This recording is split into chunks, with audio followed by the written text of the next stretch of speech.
Picture this. You're sitting in a dark room, hands bound behind your back, facing three men who believe they hold all the power. They've spent the last 72 hours trying to break you, using every psychological trick in the book. They think they know who you are.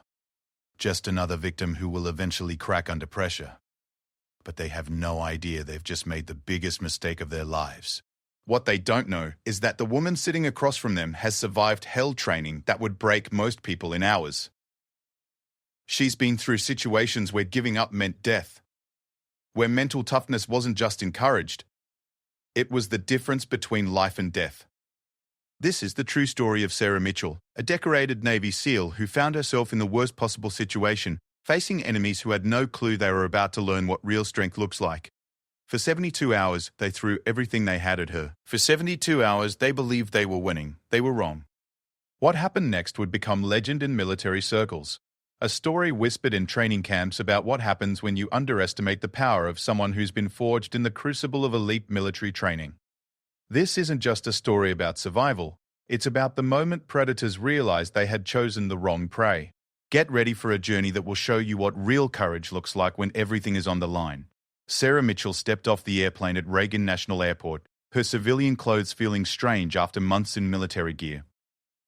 The humidity of Washington, D.C. hit her immediately, but it was nothing compared to the desert heat she'd endured during her last deployment. She pulled her baseball cap lower over her eyes, a habit that came from years of keeping a low profile in hostile territory. At 32, Sarah looked like any other traveler making her way through the busy airport. Average height, brown hair pulled back in a simple ponytail, wearing jeans and a comfortable t-shirt. Nothing about her appearance screamed elite warrior. That was exactly how she liked it. The most dangerous people she'd learned were often the ones you'd never suspect. Her phone buzzed with a text from her sister Emma. "Can't wait to see you. It's been too long." Sarah smiled, something she hadn't done much of lately. Emma lived in a small town outside Virginia Beach, working as a nurse and raising her 8-year-old daughter Lily. It was the normal life Sarah sometimes wondered if she'd ever have, but seeing her family always reminded her why she did what she did. The drive to Emma's house should have taken 2 hours, but Sarah decided to take the scenic route through some back roads she remembered from childhood visits. She needed time to decompress, to shift from the warrior mindset that had kept her alive overseas back to being just Sarah, the aunt who brought cool presents and told carefully edited stories about her travels. As the sun began to set, Sarah found herself on a lonely stretch of highway that cut through dense woods. She'd always loved this part of Virginia, where civilization seemed to fade away and nature took over. The radio played softly, some country station Emma had programmed, and for the first time in months, Sarah felt her shoulders relax. That's when she noticed the car that had been behind her for the last 20 miles. At first, it didn't trigger any alarms.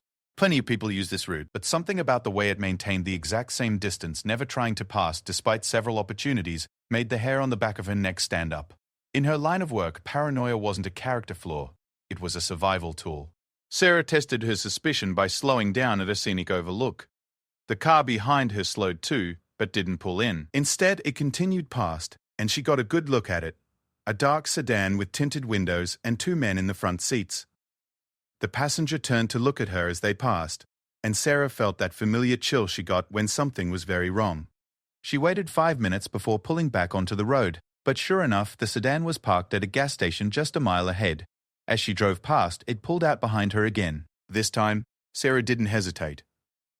She activated the GPS on her phone and began looking for the nearest police station. But before she could find one, the sedan accelerated and pulled alongside her. The passenger window rolled down, and Sarah saw the barrel of a gun pointing at her. The man behind it was shouting something, gesturing for her to pull over. For a split second, Sarah considered flooring the accelerator and trying to outrun them. Her car was fast and she knew these roads. But then she saw the third car coming from the opposite direction, blocking her path. And behind her, a fourth vehicle had appeared. They'd been planning this, waiting for the perfect spot, where no other cars would see what happened. Sarah's mind raced through her options. She could try to ram through the roadblock, but at these speeds she'd likely end up wrapped around a tree. She could try to get to her service weapon in the glove compartment, but not while driving and surrounded. Her best bet was to comply for now and wait for an opportunity. She pulled over to the shoulder, her hands visible on the steering wheel. The sedan stopped behind her, and 2 men got out. They moved like professionals, one covering the other as they approached her car. The first man was tall and lean, with the kind of pale complexion that suggested he spent a lot of time indoors. The second was shorter and broader, with arms covered in tattoos that Sarah recognized as prison ink. Out of the car, the tall one said, his voice calm and controlled. Keep your hands where I can see them. Sarah complied, stepping out slowly with her hands raised. Is there a problem, officers? She asked, knowing they weren't police but hoping to gauge their reaction. The tattooed man laughed. Officers? That's good, real good. He moved closer, and Sarah could smell alcohol on his breath, mixed with cigarettes. You know why we're here, Sarah. The fact that they knew her name sent ice through her veins. This wasn't a random highway robbery. Someone had given them information, told them where she'd be. But who? And why? I think you have me confused with someone else, Sarah said, keeping her voice steady. My name's not Sarah. The tall man pulled out a photograph and held it up next to her face. It was her military ID photo from 2 years ago. Sarah Mitchell, Navy SEAL Team 6.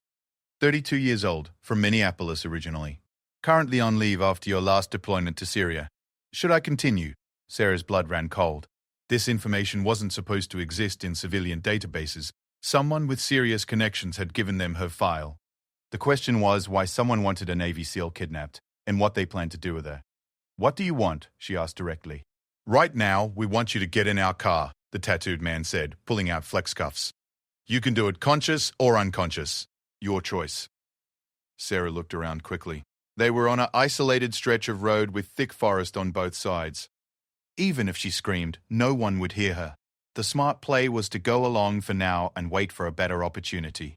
In Seri training, they taught her that the first few hours of captivity were crucial. Stay alert, gather information, and wait for your moment.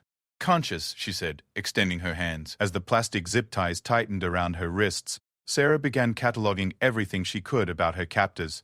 The tall one seemed to be in charge, checking his watch and giving quiet instructions to the others. The tattooed man was the muscle, probably ex-military based on how he carried himself. She counted at least 4 men total, which meant this was a serious operation with serious backing. They led her to a black van that had pulled up behind the sedan. The back was set up like a mobile command center with communication equipment and what looked like medical supplies. One man sat at a laptop typing rapidly. He looked up as they brought Sarah in. Package secured, he said into a headset. ETA to location is 40 minutes. Sarah was pushed into a seat and secured with additional restraints. The van was windowless in the back, so she couldn't see where they were taking her. But she could feel when they turned off the highway onto what felt like a dirt road based on the bumping and vibration. Where are you taking me? She asked. The man at the laptop looked up. He was younger than the others, maybe late 20s, with the soft look of someone who spent his time behind computers rather than in the field. Somewhere private, he said. Somewhere we can talk without interruption. Talk about what? Information, the tall man said from the front of the van. You have it, we need it. Simple as that. Sarah's mind raced. What information could they possibly want from her? Her last mission had been classified, but it was a standard extraction operation. Nothing that would warrant this level of effort. Unless someone thought she knew more than she actually did. I don't know what you think I have access to, she said. My security clearance isn't that high. The tattooed man laughed again. Right. A SEAL Team 6 operator with a low security clearance. Try again. Sarah realized they'd done their homework, but they might have made incorrect assumptions about what she knew. That could work in her favor, but only if she played it right. Give them too little, and they'd escalate their methods. Give them too much, and she might reveal something that actually was classified. The van began to slow, and Sarah felt them turning onto what sounded like a gravel driveway. Through the front windshield, she could see they were deep in the woods now, with no sign of civilization. They pulled up to what looked like an old hunting cabin, isolated and dark, perfect for what they had planned.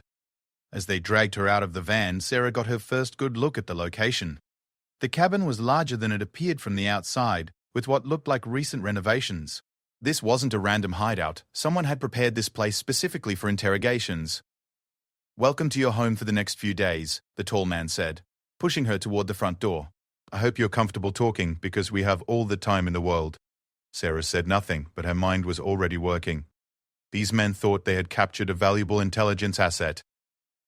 What they'd actually done was kidnap someone trained to resist interrogation, escape from captivity, and survive in hostile environments. The real question was how long it would take them to realize their mistake. As they pushed her through the door into the dimly lit cabin, Sarah began the most important mission of her life, staying alive long enough to turn the tables on her captors. She had no weapons, no backup, and no way to communicate with the outside world. But she had something her captors couldn't possibly understand: the absolute certainty that she would not break, no matter what they did to her. And eventually, that certainty would become their worst nightmare. The door slammed shut behind her, and Sarah Mitchell disappeared into a situation that would test every skill she'd learned in a decade of elite military service. The next 72 hours would either destroy her or forge her into something even stronger. Her captors were about to find out which one it would be. The interior of the cabin was nothing like what Sarah had expected. From the outside, it looked like a rustic hunting lodge, but inside, someone had turned it into a sophisticated interrogation facility. The main room had been stripped of furniture, except for a single metal chair bolted to the floor in the center. High-powered lights hung from the ceiling, currently dimmed but clearly designed to be blinding when needed. Along one wall, Sarah noticed a series of monitors and recording equipment. This wasn't just about getting information from her. They planned to document whatever they did. That told her this operation had multiple layers, with people above her, captors who wanted proof of results. "Impressive setup," Sarah said, looking around casually. "You guys go to a lot of trouble for a conversation." The tall man, who seemed to be the leader, gestured for her to sit in the metal chair. "We find that the right environment helps people focus on what's important," he said. His voice carried the hint of an accent Sarah couldn't quite place. "Eastern European, maybe Russian." As they secured her to the chair with additional restraints, Sarah continued her assessment. The cabin had been soundproofed. She could see the special padding around the windows and door. No one would hear anything that happened here, which meant screaming for help would be pointless. But it also meant her captors could talk freely, possibly revealing information she could use. The computer specialist from the van had set up a laptop on a small table to her left. He was connecting cables to the recording equipment, preparing to document whatever was about to happen. The tattooed man stood by the door, checking his weapon. The fourth man, who she'd barely seen during the kidnapping, emerged from what looked like a kitchen area carrying a briefcase. "Let's start with something simple," the leader said, pulling up a chair to sit across from her. "Your last mission in Syria. Tell me about Operation Desert Rose." Sarah kept her expression neutral, but her mind was racing. Operation Desert Rose had been classified at the highest levels. The fact that they knew the code name meant they had access to intelligence that should have been impossible to obtain. Either there was a mole somewhere in the command structure, or these people had resources that went far beyond what she'd initially assumed. "I don't know what you're talking about," she said calmly. "I've never heard of any Operation Desert Rose." The man smiled, but it didn't reach his eyes. "Sarah, we're going to be spending a lot of time together. It would be better for both of us if you didn't insult my intelligence. We know you were part of the team that extracted Dr. Hassan Mahmoud from Aleppo 3 months ago." The mention of Dr. Mahmoud's name hit Sarah like a physical blow, though she didn't let it show on her face. Mahmoud was a Syrian chemical weapons expert who had been secretly working with US intelligence. His extraction had been so classified that even the mission briefing had been verbal only. The fact that these men knew about him meant someone very high up in the intelligence community was feeding them information. "I've never been to Aleppo," Sarah lied smoothly. "You can check my service record." The leader nodded to the man with the briefcase, who opened it to reveal several syringes and small bottles. "We can do this the easy way or the hard way, Sarah. The easy way involves you telling us what we want to know. The hard way involves chemicals that will make you tell us everything you know, including things you've probably forgotten." Sarah recognized the threat. Truth serums weren't reliable for detailed information, but they could break down psychological barriers and make someone more susceptible to interrogation techniques. Combined with sleep deprivation and other methods, they could eventually break even trained resistance. "Even if I knew what you were talking about," she said. "What makes you think I'd tell you? You kidnapped me, threatened me, and now you're talking about drugging me. Not exactly building trust here." The tattooed man laughed from his position by the door. "Trust? Lady, we don't need your trust, we just need your information." "Victor," the leader said sharply, "be quiet." He turned back to Sarah. "My associate is enthusiastic, but he's not wrong. We don't need you to like us, Sarah. We just need you to understand that cooperation will make this experience much more pleasant for everyone involved." So the tattooed man was named Victor, and he took orders from the leader. Sarah filed that information away, along with everything else she was learning about her captor's dynamic. The leader was clearly in charge, but Victor seemed to have a different agenda, more focused on violence than information gathering.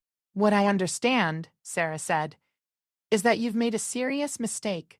When I don't show up at my sister's house, people are going to start looking for me. And when they find out what you've done, you're going to wish you'd never been born. The leader reached into his pocket and pulled out Sarah's phone. You mean this message you sent to Emma saying you decided to take a detour and visit some old friends in North Carolina? That you'd be a few days late, but not to worry. Sarah's heart sank. They'd used her phone to cover their tracks, which meant they'd had time to plan this operation in detail. Emma wouldn't report her missing for at least a week, possibly longer, if they sent follow-up messages. By then, whatever these people wanted from her would probably be over. Very thorough, she admitted. But you're still making a mistake. I'm not the person you think I am. Lieutenant Sarah Mitchell graduated top of her class from Naval Academy, selected for SEAL training at age 24, served with distinction in Afghanistan, Iraq, and Syria. Specialized in hostage rescue and high-value target extraction. Currently attached to DEVGR Guru, what most people call SEAL Team 6. The leader read from a file he'd pulled from somewhere. Does that sound familiar? Sarah said nothing. Everything he'd said was accurate, which meant they had access to her complete military record. This wasn't a fishing expedition. They knew exactly who they'd captured and what they wanted from her. The problem, the leader continued, is that people in your position are trained to resist interrogation. They teach you to hold out for 24 to 48 hours, long enough for rescue to arrive or for the information to become useless. But we're not interested in tactical information that goes stale quickly. He stood up and began pacing in front of her chair. What we want is strategic information. Long-term intelligence networks, operational procedures, classified technologies. The kind of information that stays valuable for years. Sarah began to understand the scope of what she was facing. These weren't random criminals or even terrorists looking for a quick intelligence score. This was an organized espionage operation, probably state-sponsored, designed to extract high-level military secrets. She was looking at days or weeks of systematic interrogation, not hours. And you think torturing a Navy SEAL is going to get you that information? She asked. My clearance isn't high enough to know the kind of things you're talking about. Maybe not, the leader admitted. But you know people who do have that clearance. You know procedures, locations, communication methods. And most importantly, you know how to access secure systems. Now, Sarah began to see the real plan. They didn't just want information from her. They wanted to use her knowledge and access to penetrate deeper into U.S. military intelligence networks. Her biometric data, her knowledge of security procedures, her personal relationships with other operators, all of that could be weaponized against her own country. That's not going to happen, she said firmly. I'd die before I'd help you compromise American intelligence operations. Victor laughed again from the corner. Die? Who said anything about dying? There are lots of ways to break someone without killing them. Some of them are quite creative. The leader shot Victor another warning look, but didn't contradict him. Let's hope it doesn't come to that, Sarah. But you should know that we have extensive experience in persuasion techniques. Very few people can hold out indefinitely. Sarah knew he was right. Everyone had a breaking point, even highly trained special operations personnel. The key was to hold out long enough for circumstances to change, or to find an opportunity to escape or turn the tables. But first, she needed to survive the initial phases of their interrogation. Before we begin in earnest, the leader said, I want you to understand something. This facility is completely isolated. No one knows you're here, and no one is looking for you yet. The nearest neighbor is 12 miles away, and the local sheriff's department has 4 officers who cover 100 square miles of territory. Even if you somehow manage to escape this building, you're in the middle of nowhere with no way to call for help. He sat back down across from her. But more importantly, you should know that we've done this before. Successfully. We know how to break people like you, and we know how to keep them alive and functional while we do it.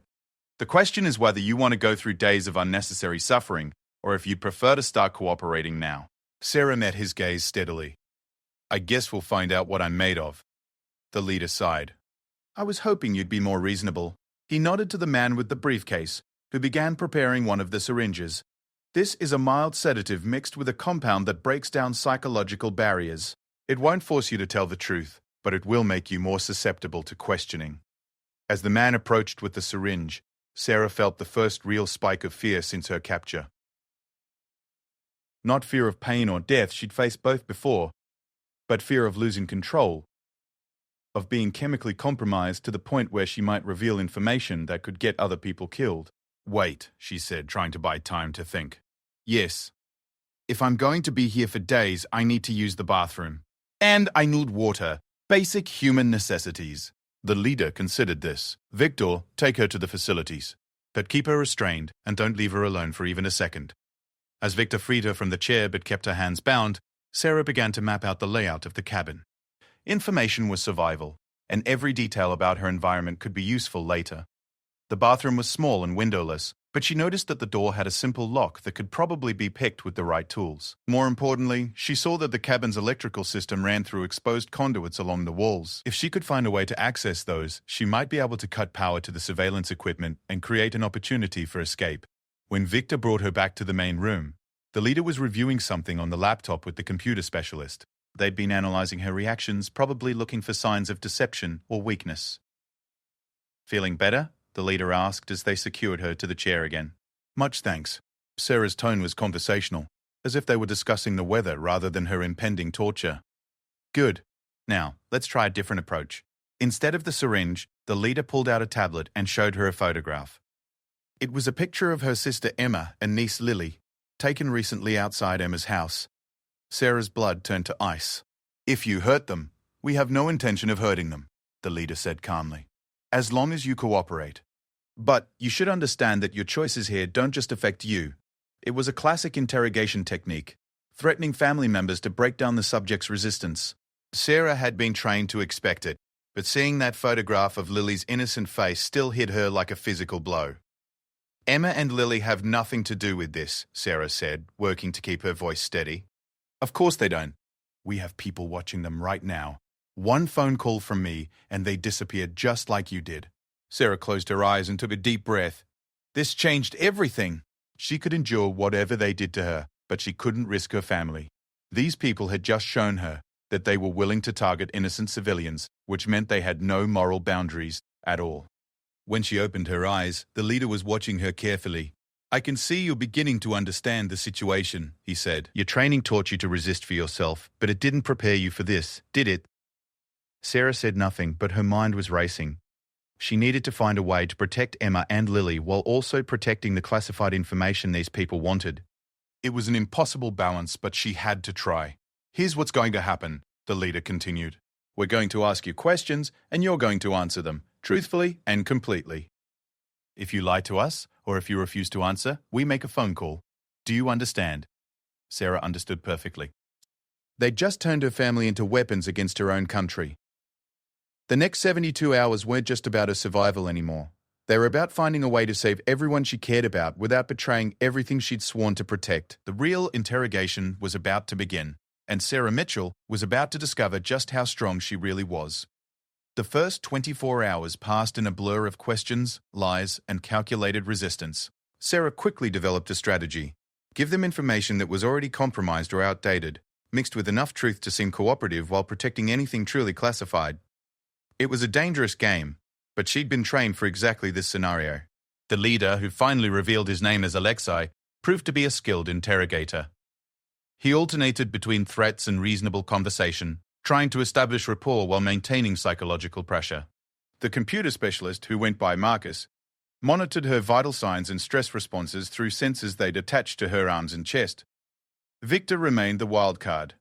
While Alexei preferred psychological manipulation, Victor clearly favored more direct methods. Sarah could see the tension between them growing as the hours passed without significant results. You're being very clever, Alexei said during what must have been their 15th session. Sarah had lost track of time in the windowless room, but her body told her it was sometime in the early morning hours. Giving us just enough information to seem cooperative, but nothing that's actually useful. Sarah tested her restraints for the 100th time. The zip ties had been replaced with metal shackles after she'd managed to partially work free of the plastic during a bathroom break. I'm telling you what I know. I can't give you information I don't have. The problem, Alexei continued, is that we know you're lying. Your stress responses spike every time we ask about certain topics. Marcus here is very good at reading the data. Marcus looked up from his laptop. Heart rate, skin conductance, micro-expressions, they all tell a story. And your story is that you know much more than you're telling us. Sarah had expected this. Modern interrogation combined traditional psychological techniques with sophisticated biometric monitoring. Her SARI training had covered basic countermeasures, but these people had equipment that was probably beyond anything the military used for training. Maybe my stress responses spike because you've kidnapped me and threatened my family, she said. Innocent people tend to get nervous in these situations. Victor, who had been pacing near the back of the room, suddenly slammed his fist on the table. Enough of this bullshit. We've been dancing around for hours, and she's still playing games with us. Victor, we discussed this, Alexei said calmly. No, you discussed it. I listened. Victor moved closer to Sarah's chair, and she could see the barely controlled violence in his eyes. I know a dozen ways to make her talk without leaving permanent damage. Give me 30 minutes with her. That's not how we do things, Alexei replied. But Sarah heard uncertainty in his voice. The team was beginning to fracture under the pressure of her resistance. How we do things isn't working, Victor shot back. Look at her. She's been sitting there for hours giving us nothing useful. Meanwhile, the clock is ticking and our employers are getting impatient. This was the first mention Sarah had heard of employers, confirming her suspicion that these men were working for someone else. Probably a foreign intelligence service, given the resources and planning that had gone into her capture. What's the deadline? She asked, genuinely curious. Alexei and Victor exchanged glances, and Sarah realized she'd just learned something important. There was a timeline, which meant this operation had specific objectives that needed to be completed by a certain date. Clever, Alexei said, but not clever enough. You don't need to know about deadlines. You just need to start providing useful information. But Sarah was already working through the implications. If there was a deadline, it meant her captors were under pressure from above. Pressure made people make mistakes, and mistakes created opportunities. She just had to survive long enough to exploit them. I think, Victor said, pulling a knife from his belt, that our guest needs some motivation. The blade was military style, serrated on one edge and razor-sharp on the other. Victor tested it against his thumb, drawing a small drop of blood. You know what this is? It's what we use for field amputations when medical facilities aren't available. Very effective for removing fingers, toes, other small parts that people tend to be attached to. Sarah felt her heart rate increase, but forced herself to remain calm. Torture doesn't work. It produces false information and unreliable intelligence. Even your own people must know that. Torture is such an ugly word, Victor said, moving the knife closer to her face. I prefer enhanced persuasion, and it works just fine when applied correctly. Alexei stood up. Victor put the knife away. We're not there yet. When will we be there? Victor demanded. When our employers decide we failed? When they send in a cleanup crew to eliminate all the evidence, including us?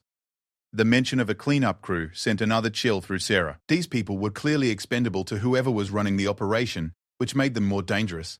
Desperate people did desperate things. The knife stays put away until I say otherwise, Alexei said firmly. We follow the protocol. Victor sheathed the blade reluctantly, but his eyes never left Sarah's face. Your choice. But when this goes sideways, remember that I tried to do things efficiently. The fourth man, who had remained mostly silent during the interrogations, finally spoke up. His name was Dmitri, and unlike the others, he seemed more like an intelligence professional than a soldier or thug. Perhaps we should try a different approach entirely. What do you have in mind? Alexei asked. Dmitri moved to stand in front of Sarah. Miss Mitchell, you're a patriot. You've served your country with distinction, risked your life multiple times in service to American interests. I respect that. Sarah said nothing, but she could already see where this was heading. The problem is that your country doesn't always respect that service in return. How many of your fellow operators have been abandoned when operations went wrong? How many have been disavowed when political considerations outweighed loyalty to the people in the field? It was a sophisticated approach, appealed to her sense of betrayal by the system she served. Sarah had seen good people abandoned when missions became politically inconvenient. She'd watched friends struggle with PTSD, while bureaucrats worried about budget allocations. But she'd also seen the alternative in other countries, where people lived without freedom or hope. Nice try, she said. But I didn't sign up to serve politicians. I signed up to serve the Constitution and the American people. Big difference. Is it? Dmitri asked. When those same American people send you into harm's way and then forget about you when you come home damaged. When the Constitution gets interpreted to justify surveillance on citizens and interventions in foreign countries that serve corporate interests more than national security. Sarah had to admit he was good. He'd obviously studied her psychological profile and identified potential pressure points. But she'd also been inoculated against this kind of manipulation through years of training and experience. "Even if everything you're saying is true," she replied, "it doesn't justify helping foreign intelligence services steal American secrets. Whatever problems my country has, we solve them ourselves." Dmitri nodded approvingly. Admirable. Misguided, but admirable. Unfortunately, admiration doesn't change our situation. "Which brings us back to my original suggestion," Victor interjected, his hand moving to his knife again. "No," Alexei said sharply. "We try the enhanced interrogation protocol first." Sarah felt a chill. Enhanced interrogation was a euphemism for techniques that walked the line between questioning and torture. Sleep deprivation, temperature manipulation, stress positions, sensory overload methods designed to break down psychological resistance without causing obvious physical harm. "Strip her," Alexei ordered. Victor and Dmitri moved toward her, and Sarah realized they were about to escalate to a new level of psychological warfare. Being forced into vulnerability was a standard technique for breaking down mental defenses, especially effective against people trained to project strength and control. "This is unnecessary," she said, trying to maintain her composure. "I've already told you everything I know about my last mission." "No," Marcus said from his position at the laptop, "you haven't. Your stress indicators show significant spikes whenever we mention Dr. Mahmoud's research, the extraction route through Turkey, and the safe house locations. You're hiding something important about all three topics." Sarah cursed mentally. She'd been careful about controlling her visible reactions, but apparently not careful enough about her physiological responses. The combination of fatigue and stress was making it harder to maintain perfect control. As they removed her clothes and replaced them with a thin hospital gown, Sarah forced herself to focus on survival. Humiliation was a weapon, but only if she let it affect her mentally. She'd been through worse during Sari training, and she'd survived that. "Better," Alexei said once they'd secured her back in the chair. "Now you look less like a dangerous special forces operator and more like what you really are, a prisoner completely under our control."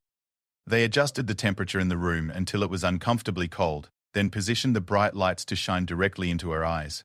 Sarah could feel the psychological pressure building, but she also noticed something else. The team's coordination was starting to break down. Victor was becoming increasingly aggressive and impatient. Marcus seemed nervous about the escalation. Dmitri appeared to disapprove of the crude methods. And Alexei was clearly feeling pressure from above to produce results. "Let's try once more," Alexei said. "Dr. Mahmoud was working on something specific when you extracted him from Syria. Something beyond chemical weapons research. Tell me what it was." Sarah closed her eyes, partly to block out the harsh lights and partly to think. Dr. Mahmoud had indeed been working on something classified, something that went beyond conventional chemical weapons.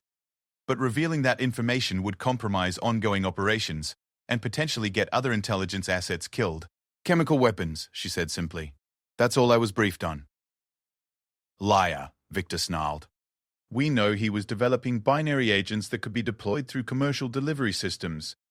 Weapons that could kill thousands of people without anyone knowing they'd been attacked until it was too late." Sarah's blood ran cold. If Victor knew about the binary agents, then their intelligence was even better than she'd feared.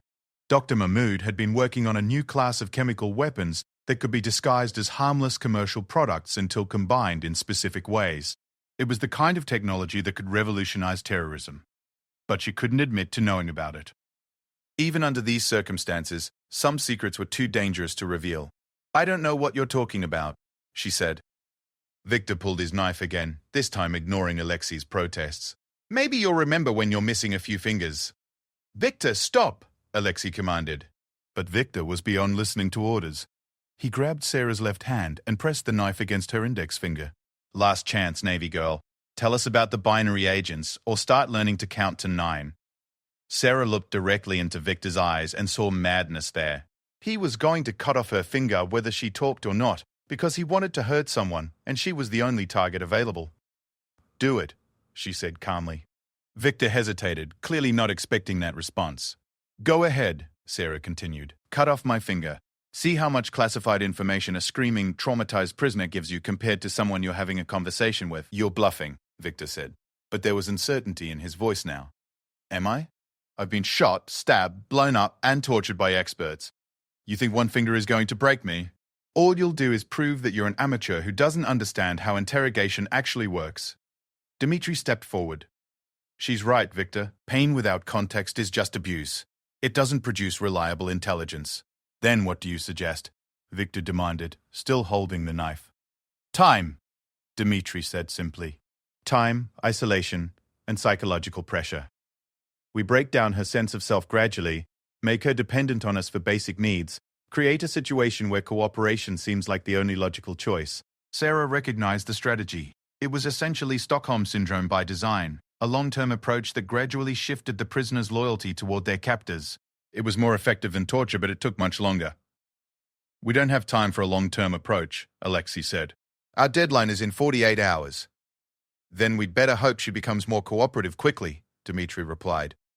As Victor finally put away his knife, Sarah realized she'd won a small victory. She'd faced down the immediate threat of physical torture and bought herself more time. But she'd also learned that she only had 48 hours before something significant happened. The question was whether she could find a way to escape or turn the tables before that deadline arrived.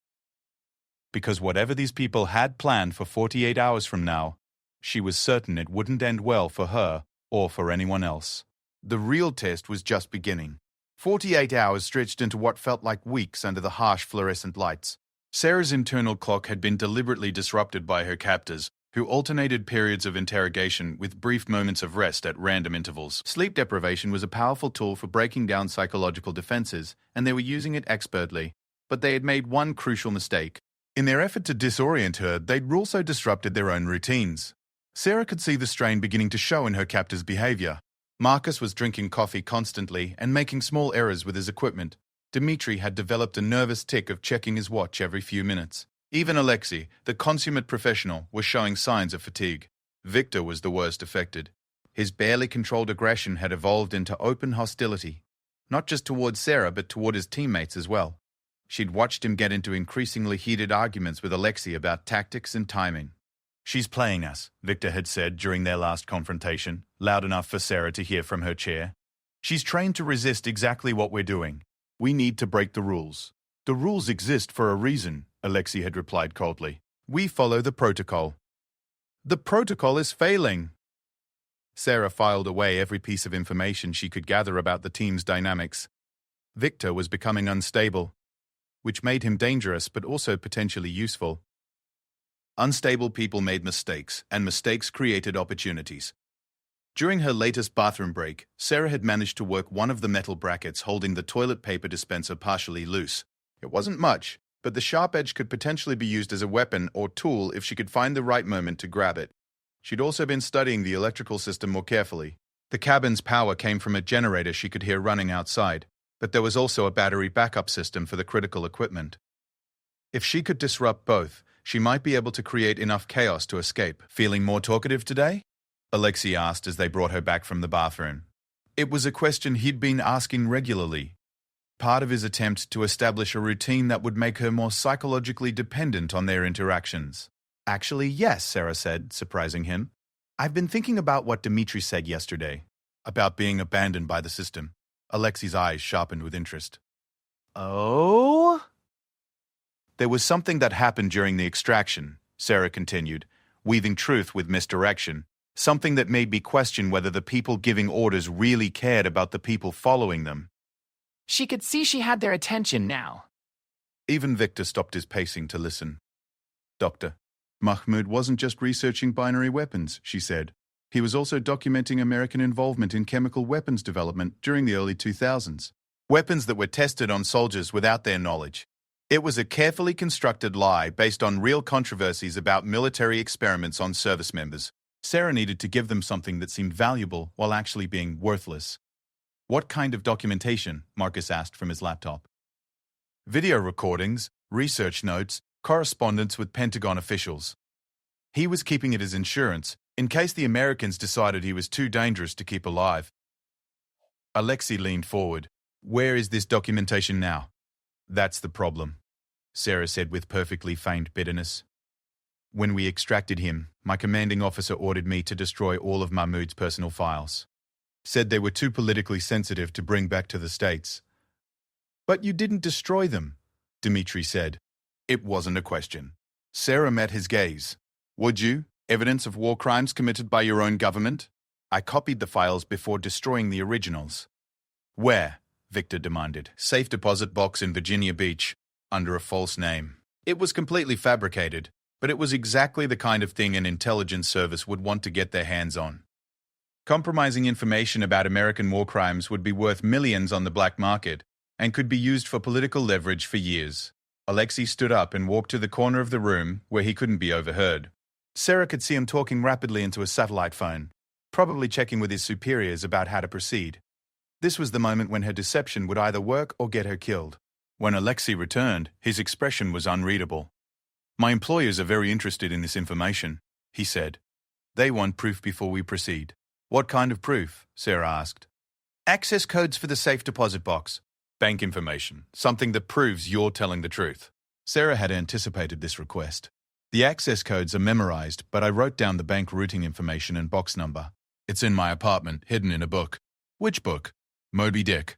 First edition. On the shelf in my bedroom. The information is written in pencil on page 394. Another lie, but specific enough to be believable. Sarah was gambling that they wouldn't be able to verify this information before the deadline, whatever that was. "Victor," Alexei said, "take Dmitri and go to her apartment. Find that book and bring back whatever information is in it." Victor's face twisted with frustration. "You're sending me on some wild goose chase while she sits here playing games with us?" "I'm sending you to verify information that could be worth millions of dollars to our employers," Alexei replied coldly. "Do you have a problem following orders?" The tension between the two men was thick enough to cut with a knife. Sarah could see that the team was finally starting to fracture under the pressure of her resistance and their approaching deadline. "Fine," Victor snarled.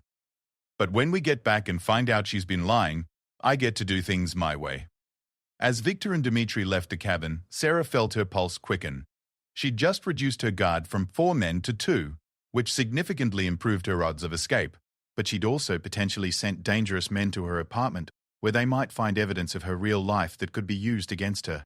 "Smart move," Marcus said from his laptop once the others were gone. "Dividing your captors, creating conflict in the team. Classic resistance technique." Sarah looked at him with surprise. "You sound like you've studied this." "I have a PhD in psychology," Marcus replied. "Specialized in interrogation resistance and breaking techniques. I know exactly what you're trying to do." "Then you know it's working," Sarah said. Marcus smiled. "Yes, it is." Victor is becoming increasingly unstable. Dmitri disagrees with Alexei's methods, and the deadline pressure is making everyone sloppy. You're very good at exploiting human weaknesses. "But you're still here," Sarah pointed out. "I'm here because I'm being paid very well to be here," Marcus said. "But I'm not emotionally invested in breaking you the way the others are. To me, this is just an interesting case study."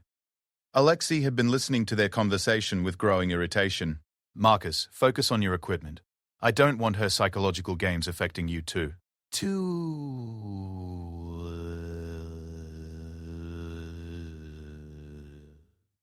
Too late, Sarah said quietly, and she could see from Marcus's expression that she was right. Her resistance had earned his professional respect, which made him less likely to actively work against her. With only 2 guards remaining and the team's cohesion deteriorating, Sarah began to seriously plan her escape attempt. The window of opportunity was narrow, but it might be the only chance she got. "You know," Alexei said, settling into his chair across from her, "in a different situation, I think I might have enjoyed knowing you." "You're remarkably resilient." "Thanks," Sarah said. "In a different situation, I probably would have killed you by now." Alexei laughed. "I believe that. But here's the thing. Even if you escape, even if you somehow manage to get out of this cabin and past our perimeter, what then? Your apartment is compromised. Your sister's house is being watched. We know everything about your life, your friends, your routines. Where would you go?" It was a valid point, and one that Sarah had been struggling with. Even if she escaped immediate captivity, she'd be a fugitive with limited resources and extensive enemy surveillance. But she'd dealt with worse situations in hostile countries, and she'd survived by being smarter and more ruthless than her enemies. "I guess we'll find out," she said. As if responding to her words, the power in the cabin suddenly went out. Emergency lighting kicked in a few seconds later, but in that brief moment of total darkness, Sarah heard something that made her heart race: gunfire. Automatic weapons, coming from outside the cabin. Either Victor and Dmitri had run into serious trouble, or someone else had found the cabin.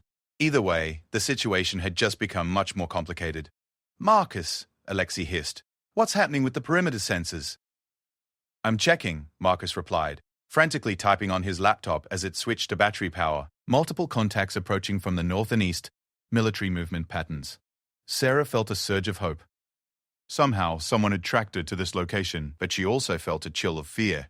If this was a rescue operation, it meant there would be a firefight, and she was chained to a chair in the middle of the potential battlefield. How is that possible? Alexei demanded. We had complete communications security. No one should have been able to track us here. Unless, Sarah said quietly, you weren't as smart as you thought you were. The truth was, she had no idea how anyone could have found her. But she wasn't about to let her captors know that.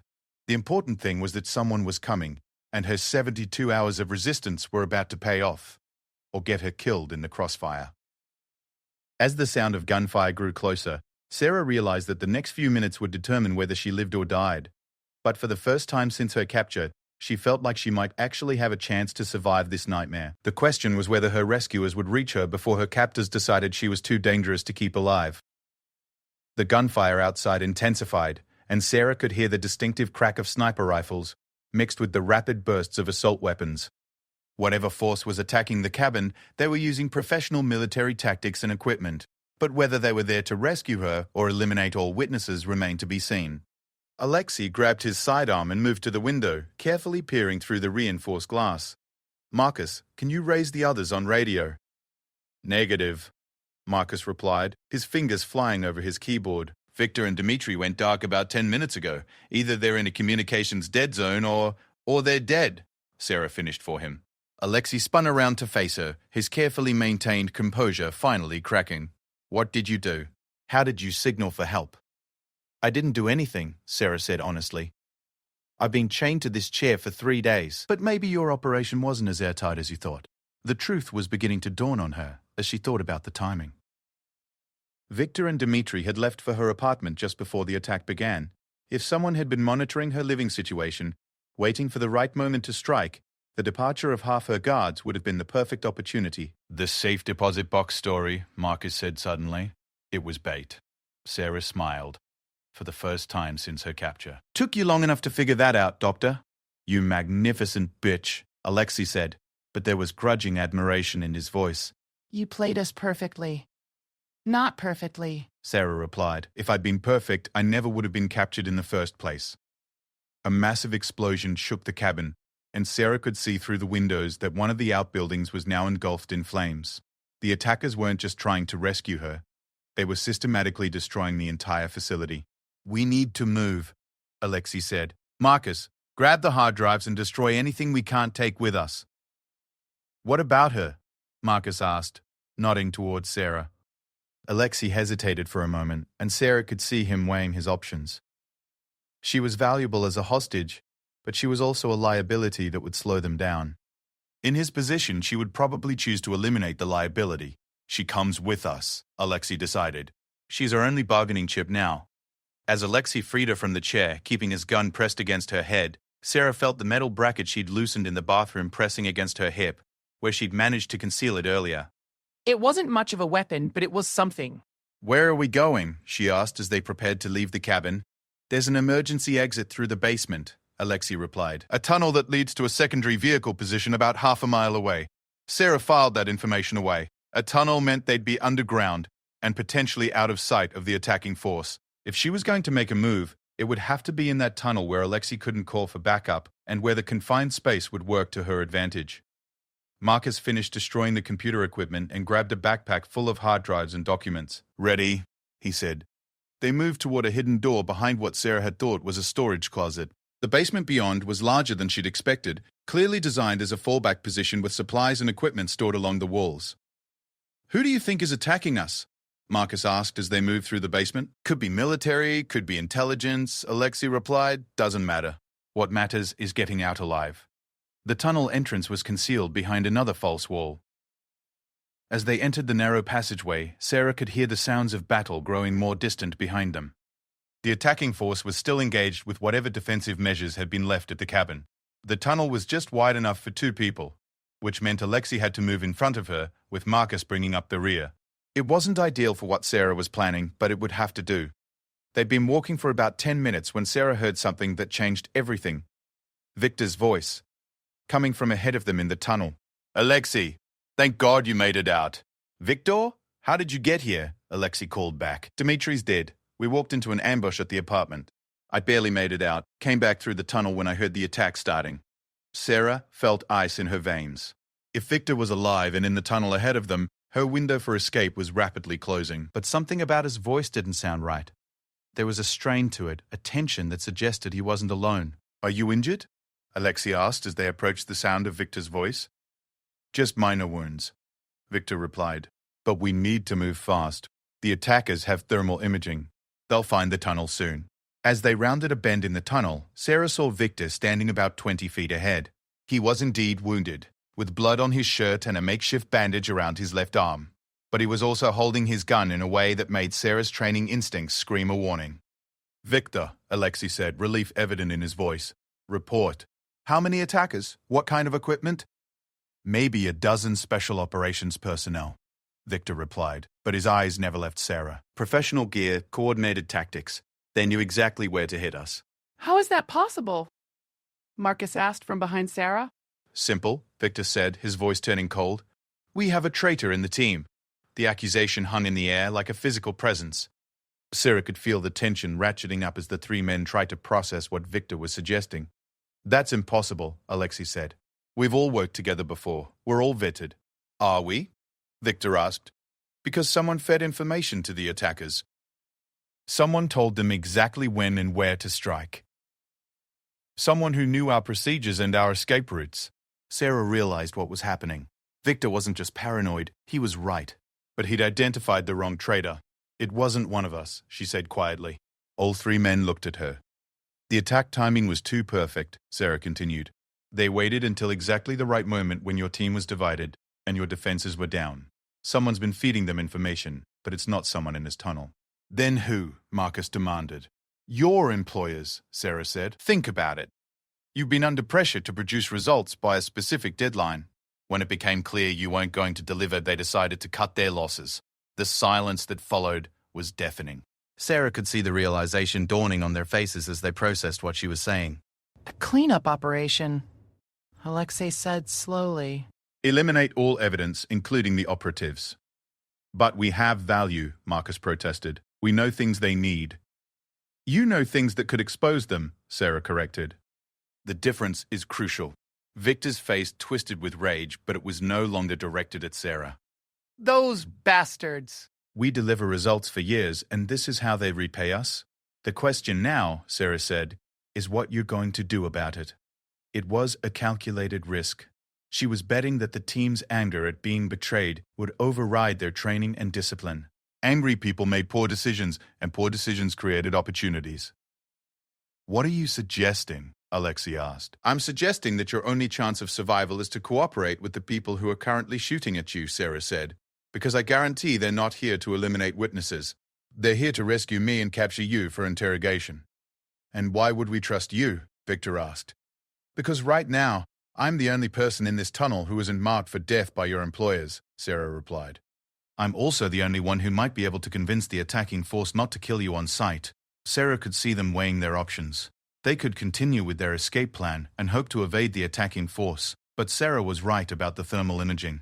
They'd be tracked down eventually. Or they could take a chance on surrendering to people who might keep them alive for intelligence purposes. "What guarantee do we have that your people won't just execute us?" Marcus asked. "None," Sarah said honestly.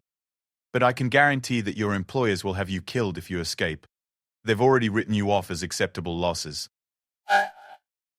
The sound of pursuit was getting closer now. Sarah could hear voices and equipment moving through the tunnel system behind them. "Decide fast," she said. "In about 5 minutes, this decision gets made for you." Alexei looked at his teammates, then back at Sarah. In his eyes, she could see the moment when years of training and loyalty cracked under the weight of betrayal and survival instinct. "What do you want us to do?" he asked. Sarah felt a surge of triumph, but kept her expression neutral.